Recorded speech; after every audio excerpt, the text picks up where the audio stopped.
Circle, kembali lagi bersama saya Amanda Zevanya dan tentu saja Big Circle tidak lengkap tanpa host kita, Bang Andi Asnoya.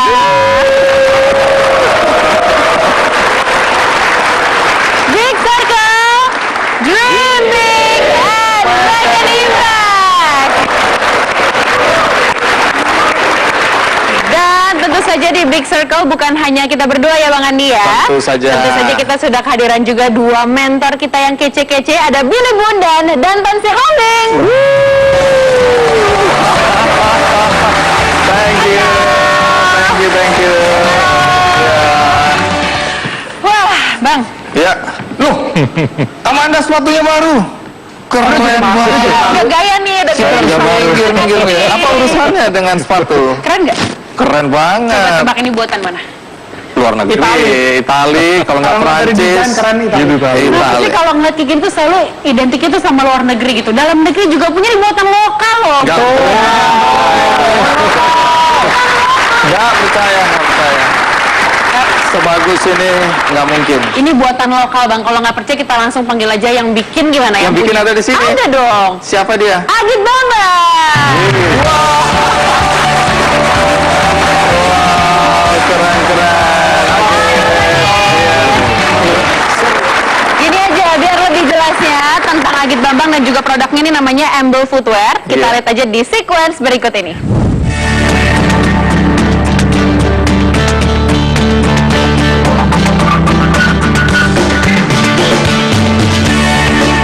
Amble Footwear sekilas terdengar seperti nama brand yang berasal dari luar negeri. Namun ternyata Amble merupakan brand lokal kota Bandung berupa produk sepatu kulit yang dirintis Agit Bambang Suswanto sejak 2009.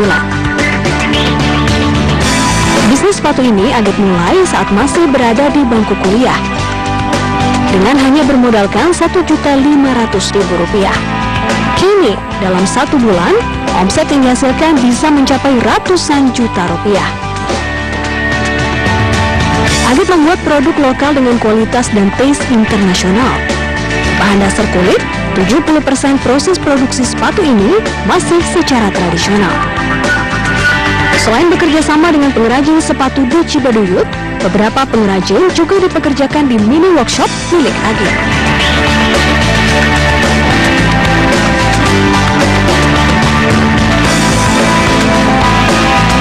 Sejak 2009, sudah lebih dari 200 model sepatu yang dikeluarkan Amble Footwear.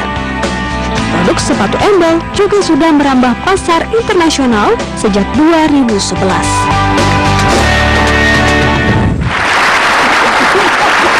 Ya, ini Agit, idealnya coba ceritakan melalui presentasi misalnya kepada kami semua di studio maupun penonton di rumah. Oke, ini Bang Di, saya ada sedikit presentasi nih.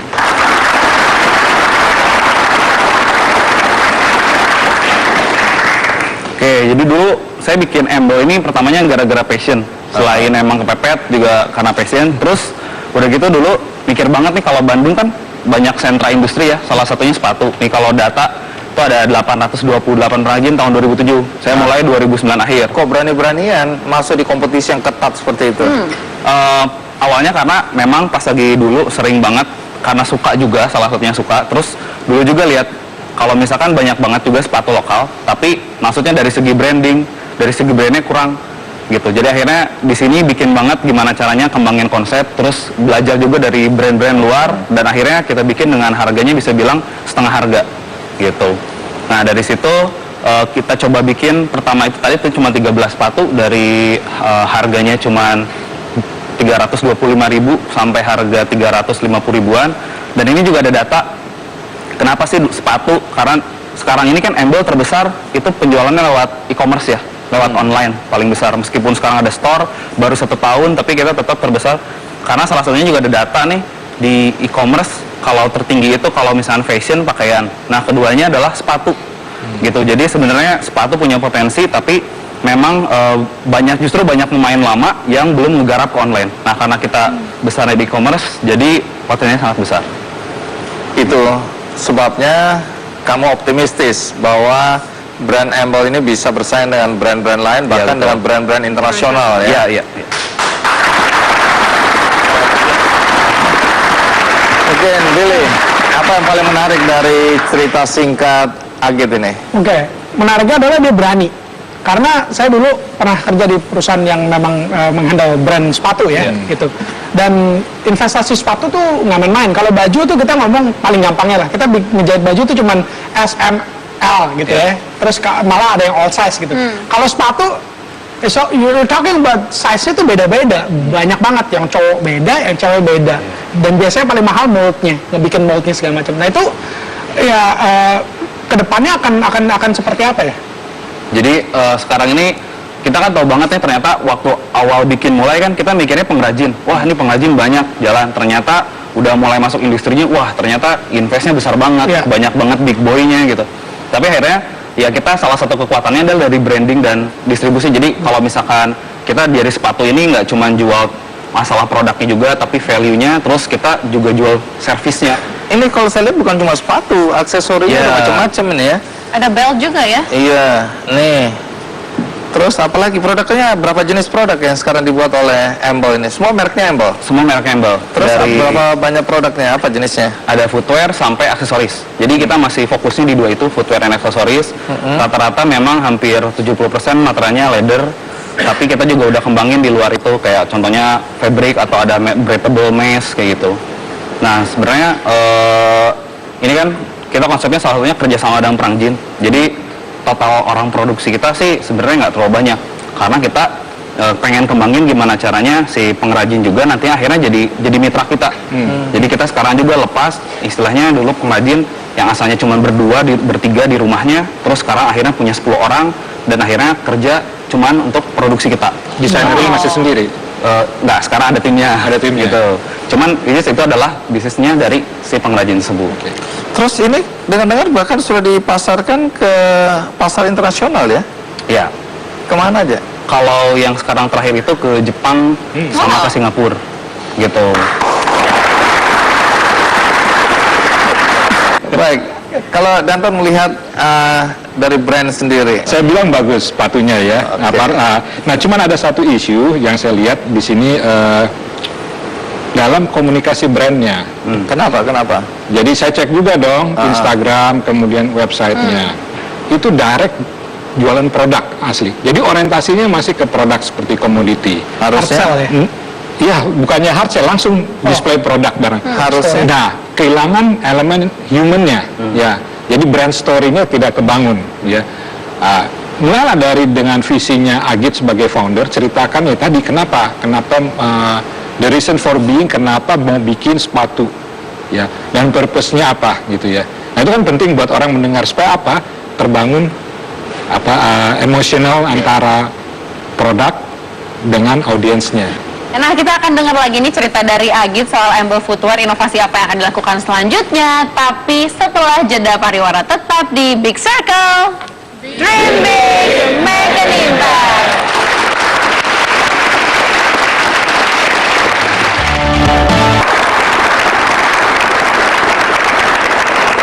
Kembali lagi di Big Circle. Dream big, make an impact. Oke, kita nih sekarang lagi mau nunjukin gimana caranya buat pola produk dari Embel Prosesnya Footwear. ya? Ya, prosesnya. Oke. Boleh dikenalin, Jadi Agit? ini kepala produksinya Embel ada namanya Kang Nirwan. Oh, Asli Bandung. Apa kabar kan? Gimana tos dulu? Iya. Baik, ini lagi bikin apa ini kalau gini? Jadi ini kalau misalkan ini bilangnya kita ngegaris. Jadi kita lagi ngebentuk pola dari yang udah kita bikin ke material ke leathernya. Oh, nanti jadinya seperti ini? Ya nanti dari sini biasanya kita cutting, Iya. terus baru kita rangkai dan baru stitching, kita jahit. Ini handmade ya? Ya. Kenapa nggak pabrikan aja, lebih cepat, lebih masif? Nah jadi sebenarnya justru salah satu poinnya adalah karena handmade. Jadi kalau handmade 100%, 100% sih enggak. Kita tetap ada bantuan mesin-mesinnya, masinal. Iya. Tapi nggak 100% gitu. Berapa persen? Kayak 30% untuk membantu, kayak lagi apa sih, sisip nipisin leathernya, Iya. terus jahitnya, terus kayak nanti proses ada pengepresan solnya, nah itu kita pakai bantuan mesin. Iya. Sisa-sisanya ini diapakan? Dibuang begitu aja atau bisa diolah lagi? Nah dulu tuh asalnya sisa-sisanya udah kita buang, Tapi kita dulu pernah coba, jadi sisanya yang kayak misalkan ada tinggal segini, Iya. kita jadiin itu apa sih, aksesoris gitu yang kayak cuman gantungan kunci atau misalkan kartu wallet. Nah dulu tuh karena kita awalnya tuh kalau di Bandung tuh daerahnya namanya daerah Cicadas, jadi salah satu pemukiman terpadat gitu di dunia. Nah di situ kita dulu mikir pernah coba sisa-sisanya itu kita kasih ke ibu-ibu. Biasanya kan ibu-ibu nungguin suaminya nonton sinetron. Nah terus ya udah cuman gosip doang. Nah kita kasih gitu si limbahnya untuk bikin yang tadi. Nah dijualnya di pasar tumpah atau ada pesanan buat wedding.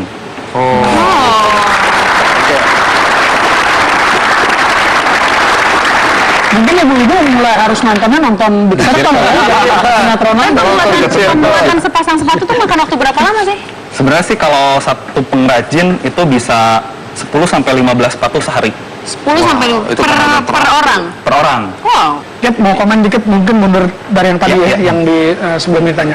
Bahwa kan sekarang ini kan udah ekspor ya ke Singapura dan Ke Jepang. ke Singapura dan Jepang. Saya ngerti juga dari segi branding itu bagus banget ceritanya karena sebuah brand Indonesia akhirnya mampu untuk keluar dari kandang sendiri gitu. Tapi kalau dilihat ya begitu banyak perusahaan luar itu pengen masuk ke Indonesia karena kita populasinya gede banget. Market kita tuh size-nya gede banget gitu. Kenapa nggak fokus dulu untuk bisa penetrate Indonesian market karena nggak akan habis men. Indonesia tuh nggak akan habis gitu. Kenapa? Nah dulu tuh justru waktu bikin ya karena misalkan dari knowledge juga kita masih awal ya masih kuliah gitu kan nafsunya menggebu-gebu gitu. Nah akhirnya dulu tuh selalu kan kalau orang Indonesia kayaknya yang berbau luar tuh keren. Nah justru kita tuh dulu masuknya karena kayak fotonya pakai bahasa Inggris, terus modalnya bule, sampai ada yang email tuh can you ship to Indonesia, ya elah di Bandung gitu kan. Itu awalnya gitu justru. Nah tapi setelah itu akhirnya kalau untuk yang kenapa ada bisa Singapura dan Jepang karena memang kebetulan kita pernah direview oleh majalah. Ada permintaan dari mereka berarti. Berarti bukan karena you focusing on marketingnya ke sana ya? Kalau ngomongin sekarang Ada kita demand. ya cuma 10% lah kita ke sana. Sampai sekarang kita memang masih fokusnya di Indonesia karena memang kita merasa karena kita juga terbesar penjualan di online, market lokal benar-benar sangat besar potensinya gitu. Jadi kita garap itu sebenarnya paling fokus justru. Oke. Jadi ada dari luar permintaan jangan ditolak ya Pak Mali ya. Nah ini dalam konteks bagaimana memasarkan itu penting. Jadi kalau sepatu selalu mengingatkan saya pada satu cerita klasik ya tentang orang yang pesimistis dan orang yang optimistis. Jadi ada satu perusahaan sepatu mengirimkan tenaga salesnya ke sebuah daerah yang sebagian besar penduduknya itu belum Pakai sepatu. Begitu dikirim marketing yang pertama atau orang sales pertama dia pulang, bos percuma kita jualan di sana karena orang-orang sana nggak pakai sepatu bos. Udah kita nggak usah buka pasar di sana. Nah, sementara dikirim lagi sales yang kedua, dia begitu melihat dia balik, bos gila potensinya luar biasa, banyak sekali orang yang nggak pakai sepatu sehingga kita bisa menjual sepatu-sepatu kita. Nah di sini bisa kita lihat ada orang yang optimis, ada orang yang pesimis. Perspektif ya. Ada satu contoh ya, Camper, brand sepatu dari Spanyol. Dia pernah mengadakan program namanya Camper Together, ya. Jadi dia mengumpulkan arsitek, desainer fashion, desainer grafis untuk membantu ngedesain produk-produk camper. Berikut juga toko-tokonya. Nah ini menjadi menarik karena apa? Ini membantu sebenarnya. Kalau dari orang melihat sepatu dari kacamata desain, nah sepatu ini didesain oleh misalnya 40 desainer Indonesia berkontribusi mengasih satu desain ke Amble, ini udah semacam endorsement gitu. Ini menjadi menarik gitu. Nah ini mungkin bisa Anda coba untuk melakukan Amble Together atau apapun untuk seperti gitu. Ya. Dicoba nih. Baik, ke depan apa yang mau dikembangkan? Sebenarnya kedepannya sih kita pengen banget gimana caranya nih Amble ini bisa lebih diterima juga sama lokal gitu. Dan terakhir sih karena kita udah punya toko nih 1 tahun berjalan, oke, tapi kita pengen bikin sih itu jadi wadah yang lebih lagi bukan cuma store doang. Tapi justru karena kita kan juga pengen banget gimana caranya kita bisa sumbangsi juga di musik, di art. Nah nantinya mudah-mudahan kita bisa extend tempatnya, terus kita bisa bikin aktivasi yang lebih kolaborasi di situ. Oke, kalau begitu terima kasih Menarik Agit. sekali ya. Terima kasih Kang Nirwan, terima kasih Amber Footwear, sukses selalu. Thank you, Agit. Sukses terus. Thank you, Kang Nirwan. Dan Bang Andi dan juga teman-teman Big Circle, di segmen selanjutnya kita masih akan ngomongin soal bisnis fashion nih. Kali ini ada desainer Indonesia yang main-main sama kain tradisional Indonesia. Main-main Oke, sama kain tradisional keren. Indonesia. Tetap di Big Circle, Dreaming Makin Intas.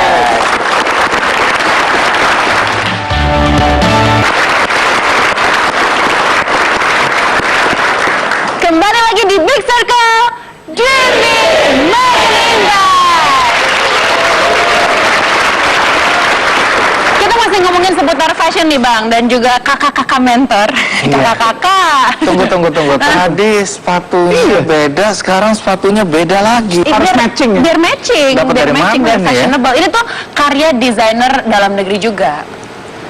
Desainer dalam negeri, dan dia itu udah cinta banget sama dunia fashion dari kecil. Wow.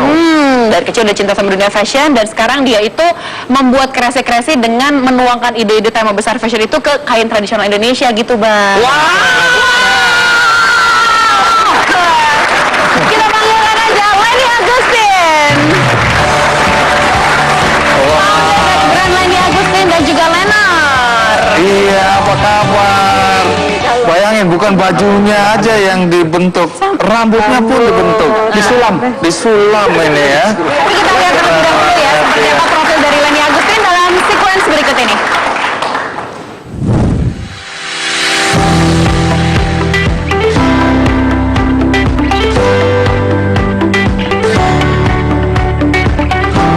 Selalu memberikan sentuhan budaya daerah Indonesia. Itulah yang menjadi warna khas bagi Lenny Agustin dalam merajut rancangannya. Perancang yang kerap bereksperimen dengan warna rambutnya ini menjalin kerjasama dengan para pengrajin daerah yang bahan dan motifnya sering ia tuangkan di berbagai koleksi busananya. Ingin memberikan kesan fashion itu menyenangkan, busana Lenny Agustin hadir dengan gaya funky dan playful. Inspirasi ini ia dapatkan dari fashion Harajuku di Jepang yang ekspresif dan kerap menabrak pantangan dalam berbusana. Lenny pun tak ketinggalan membuat produk penunjang fashion lainnya, seperti sepatu dan aksesoris. Semua yang dihasilkan merupakan handmade atau hasil karya tangannya sendiri. Memiliki mimpi menjadi fashion designer sejak kecil, kini Lenny Agustin kerap berlalu lalang memamerkan lembaran busananya dalam mewarnai dunia fashion dan runway tanah air.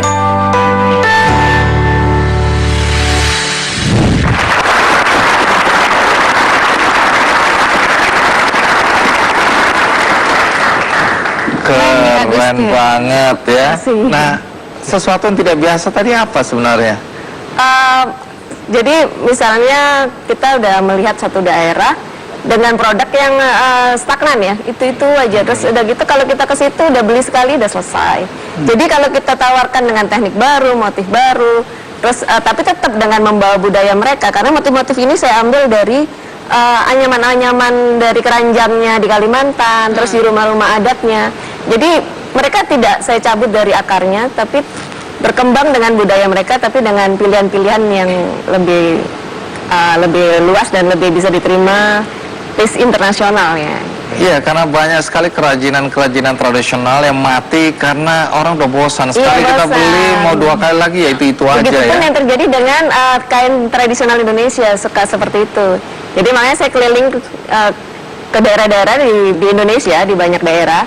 Itu saya banyak ngasih ke mereka wawasan lah, untuk bahwa ini bisa dikembangin seperti ini, bisa motifnya bisa dijadiin seperti ini, tapi tetap ngambil dari kehidupan mereka gitu. Misalnya nggak ada motif pisang, tapi tiap hari mereka makan pisang, banyak makan pisang.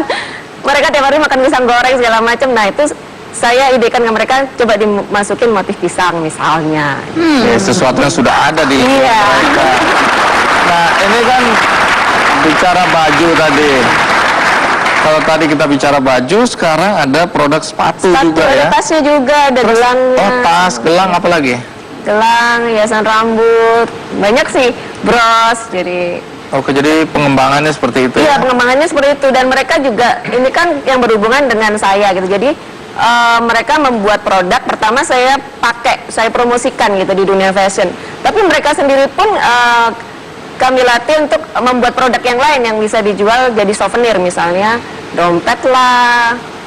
Ini kalau tebakan saya dari motif, kemudian dari uniqueness-nya gitu ya, dan dari cara pembuatannya kan nggak mudah dan totally handmade gitu. Ini pasti diminatin banget sama dunia luar, orang-orang luar negeri semua ya. Apakah memang fokusnya untuk luar negeri atau gimana? Enggak sih, justru di Indonesia pasarnya lebih besar. Oke. Tapi saya pernah saya kan memang udah keliling juga show di kemarin ini, membawa ini ada ke Prancis, ke Singapura, Sukses pasti sama ya? Laos. Iya, dan di Eropa ternyata besar banget peminatnya. Karena biasanya untuk newcomer, saya di Eropa dianggap newcomer ya. Itu biasanya pertama kali pameran tuh susah banget untuk desainer baru ngejual produknya. Karena biasanya mereka perlu ngeliat dulu eksistensi dia, terus perlu ngeliat juga produknya ini laku apa enggak di Kalau sana. Leni kemarin gimana? Iya, untuk orang pertama yang ke sana langsung laku 200 pieces dress. Itu lumayan rekor. Karena biasanya untuk jual 50 pieces saja itu sulit untuk pendatang baru. Dan kalau lihat dari perspektif seorang brand consultant, Nah ini sebenarnya saya juga sempat lihat ini karya-karyanya Leni. Ini karya-karya inovasi pemberontak kalau saya bilang. Kenapa? Kenapa Wah, ini dibilang luar begitu? biasa nih brandnya, dia sebenarnya brand pemberontak nih, rebellious brand. Banyak sekali karya-karyanya itu yang menabrak-nabrakan pattern ya segala macam ya. Jadi ini kalau dia bilang dia mulanya tuh terinspirasi dari Tunggu, menabrak Harajuku. itu artinya baju dengan baju ditabrakin gitu. Ya, meledak ya.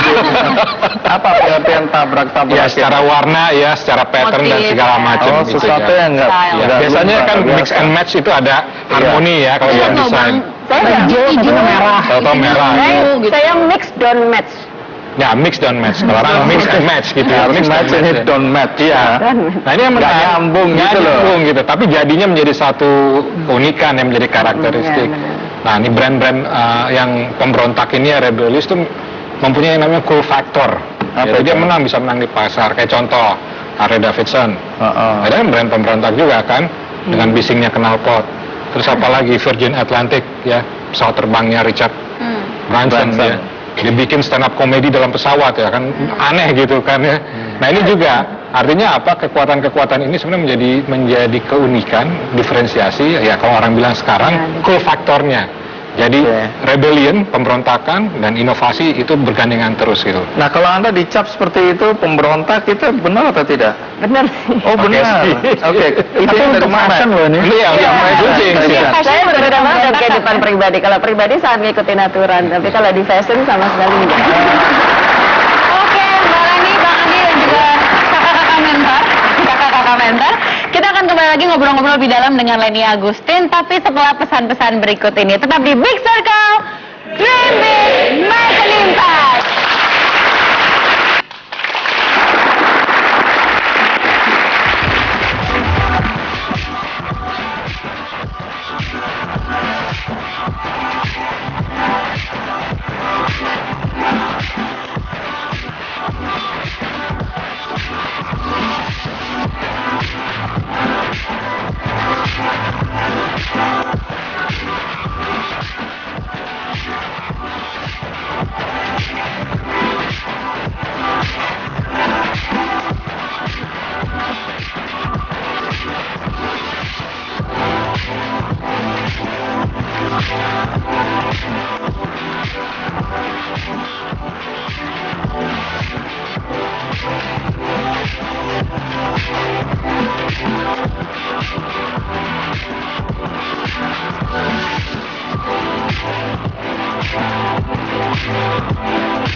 sekian banyak koleksinya Randy Agustin. Ini salah satunya nih, aku pegang ini loh. Apa yang menarik di mata Amanda ini? Aku sih suka warnanya, vibrant banget, gonjreng-gonjreng gitu. Terus perpaduan bahan sama bawahnya, ini aku nggak ngerti sih bahan apa, cuman nggak full semuanya tuh yang sulaman gitu. Baik, jadi segmentasinya ini ada usia atau kelas sosial tertentu? Sebenarnya nggak ada sih, karena yang beli di tempat saya tuh dari umur 15 tahun sampai 65 tahun ada. Yang penting dia suka sama warna, suka sama kain-kain tradisional Indonesia dan juga Dan punya duit. jiwa muda. Dan punya duit ini. Nggak ada. Saya lihat kalau yang ini udah nggak ada harapan ini. Ada. ada harapan. Oh, ada lagi, ada. Saya second line saya Lenor itu lebih casual dan ada cowok dan ada cewek juga. Itu harganya ada harapan, ada harapan. masih ada harapan. Harganya dari 100.000 sampai di bawah 1 juta pokoknya. Sampai 700-an. Ya. Terus main ke fashion line muslim juga ya? Iya, ke muslim juga. Saya punya brand Double L muslim. Tapi saya kolaborasi dengan teman saya yang pakai hijab namanya Lisa Fitria dan saya Leni jadi Double L. Selain itu juga kita berharap bisnis ini bisa jadi double. Amin. Double up. Amin. Doakan. Nah, itu gayanya lebih lebih sporty. Lebih sporty tapi colorful juga. Nah, Leni, mau nanya. Akhirnya nanya juga. Ngebikin sebuah brand, ngegedein sebuah brand nggak gampang, banyak tantangannya. Nah ini sekarang punya bisnis, memang semuanya di fashion, tapi tadi barusan dibilang punya beberapa brand yang lagi dikembangin dengan segmentasi yang totally beda. Yang beda-beda. Nah itu gimana caranya? Gimana cara ngatur your focus deh gitu loh? Itu sebenarnya ada di aku semua sebenarnya. Oke. Jiwa itu misalnya ini kan sebenarnya Leni untuk keperluan occasionnya yaitu pesta gitu atau ke tempat-tempat yang lebih spesial, ke acara-acara yang lebih spesial. Tapi kalau Lenor itu lebih ke daily wear gitu. Jadi aku tiap hari juga pakai baju Lenor. Nah kalau baju muslim memang aku lihat baju muslim itu pilihannya memang desainernya banyak, tapi pilihan stylenya itu kurang. Kalau pakai baju muslim selalu akhirnya jadi elegan, jadi anggun. Nah saya sebagai orang yang nggak anggun kan gemes juga gitu. Coba ceritakan yang dipakai model ini apa yang istimewa atau yang unik dari yang digunakan oleh Iya, jadi yang satunya udah saya ceritakan tadi ya dari Kalimantan, tapi kalau yang ini dari tenun di Lampung dan juga pakai batik-batik dari Jawa Timur. Digabung gitu ya? Iya, jadi saya sering menggabungkan juga bahan-bahan tradisional Indonesia itu dari berbagai daerah gitu, jadi satu. Jadi nggak ada tabu lah ya. Nah, itu yang tabrak-tabrakin ya. Iya. Don't match itu tadi. Don't match ya. Jadi saya nabrakin motif dan juga nabrakin warna, seneng banget seperti itu. Nah ini juga tetap ada handmade-nya, yaitu yang ada di lengan. Itu adalah sulam pita. Biasanya sulam pita itu kecil-kecil. Ini saya bikin extra large gitu. Oke. Dan Kayak seperti ini juga ya? iya benar. Nah di sini juga. Nah ini sebenarnya juga apa? Ini bahan tenun ini sebenarnya kalau di Lampung akan disulam lagi dengan sulam tapis ya. Tapis itu sulam bukan tenun ya. Nah ini bahan dasarnya masih polos sebelum ditapis. Saya juga sempat ke Lampung dan mengembangkan motif tapisnya itu dengan benang yang berbeda. Biasanya mereka memakai cuman benang emas dan memakai warna hitam, merah dan ya itu tadi emas. 3 warna itu aja. Tapi sekarang kalau ke sana nanti kalau ada produk-produk yang colorful, yang motifnya, itu berarti hasil pelatihan dari saya. yang saya bayangkan untuk mengerjakan satu baju semacam ini kan prosesnya cukup rumit dan lama. Kalau banyak pesanan bagaimana? Kalau saya tertarik dan sebelum pesan 1000, Nah itu, apa yang terjadi? ya itulah kesulitan saya. Jadi waktu saya pameran di Prancis, waktu saya di hari kedua udah dapat 4 buyer dengan pesanan masing-masing 50 set baju dan itu udah 200, saya langsung ngumpet hari ketiga. Karena saya baru punya perajin 40 kan, dan saya udah untuk 200 itu saya udah minta ke mereka 6 bulan waktunya. Dan itu aja saya udah PR banget ngejar. Makanya kalau hari ketiga keempat saya nongkrong lagi di situ ada. Jadi saya kabur. Jadi hari ketiga keempat ngopi-ngopi. Tapi dalam Oke, jadi ada dalam branding ya Mas Andi, Iya. ada istilah scarcity, kelangkaan. Barang itu semakin langka, Langka, semakin Semakin itu, dicari iya. gitu ya. Nah, tetapi masalahnya kan nggak jadi cepet kaya. kalau dijualnya dengan super Iya, tapi premium. semahal-mahalnya ya Pakai segitu. lelang, mana Pakai lelang. Oh iya. Iya benar, lelang. Benar ya. Ya berarti tugasnya lebih banyak lagi ngelatih orang lagi, pengrajin lagi lagi ya. ya. Itulah tadi sempat nanya ya bahwa apa sih keuntungan buat Leni gitu ngelatih seperti itu dan ternyata boleh dijual gitu. Sebenarnya saya juga pengen kain-kainan itu tersedia banyak gitu dia. Kalau misalnya kita nggak peduli ya mereka ya mati di situ. Iya. Ya. Dan perajinnya juga kalau misalnya penghasilan mereka nggak meningkat, seperti ini kan meningkat banget. Saya bayar mereka satu baju ini 700.000 untuk nyulam dan itu bahannya semua dari saya. Jadi bersemangat. Nah, bersemangat mereka. banget. Jadi berarti hanya jasa aja. Benar, jadi anak-anak muda sekarang pada belajar sama ibu-ibu yang telah saya latih, belajar untuk nyulam karena hasilnya besar. Yang adalah satu potong pakaian itu bisa berapa lama? Seminggu itu tadi? Mereka kalau ngerjain sendiri bisa seminggu 2 minggu tergantung Kerumitan. pajaknya. Nah, mereka sekarang semangat karena uangnya cukup besar dibanding sebelumnya mereka nyulam-nyulam yang tadi itu satu selendang cuma dapat 20.000 kan itu anak muda langsung malas gitu kan. Nah sekarang jadi tersedia banyak jadi kan ya itu membantu saya sebagai desainer untuk tidak mengalami kelangkaan bahan. Apa mimpi yang ingin diwujudkan ke depan berkaitan dengan fashion semacam ini? Ya pengennya sih Indonesia bisa jadi salah satu pusat mode dunia yang berbasis tradisi. Jadi mereka kalau mencari inspirasi ke Indonesia gitu karena banyak banget inspirasi yang masih ada di Indonesia. Keren. Wah, keren. Baik, terima kasih Leni ya. Thank you Mbak Leni, sukses terus buat Leni Agustin, Lenor dan juga Double L ya. Ya, amin. Makasih semua. Sukses terus. Dan Bang Andi, Iya. di segmen selanjutnya nih kita bakalan ada satu narasumber lagi. Iya. Kita bakal ngobrolin soal platform digital, jadi menggabungkan antara kenikmatan fotografi, buat aku sih itu kenikmatan ya, kenikmatan fotografi dengan sosial media juga gitu. Saya kok berpikir berbeda ya soal kenikmatan itu ya. Dulu bisa macam-macam lah, itu Bisa ngedit foto tuh seru loh. Iya. Aduh. Kenikmatan mengedit foto ya. Selamat